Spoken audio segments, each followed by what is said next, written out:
జై శ్రీరామ్. శ్రీరాముడు నవమి ఎందుకు జరుపుకుంటామంటే మనం ముఖ్యంగా దశరథ మహారాజు కుమారుడు శ్రీరాముడు.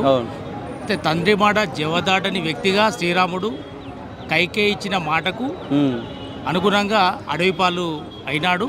14 సంవత్సరాలు వనవాసం చేసినాడు అతను. దీన్ని ఆదర్శంగా తీసుకొని ఆదర్శ పురుషుడుగా అవతరించినాడు శ్రీరాముడు. తర్వాత సీతమ్మకు ఏకపత్ని వ్రతుడుగా కూడా అతడు వ్యవహరిస్తూ ఒకే బాణం ఒకే మాట ఒకే పత్ని ఒకే భార్య. చాలామంది ఈ రోజులలో ఒక భార్యను మించి 2-3 భార్యలతో కూడా సహజీవనం చేస్తూ ఉన్నారు. కానీ శ్రీరామచంద్రుడి వెంట ఎంతోమంది పడ్డాడు.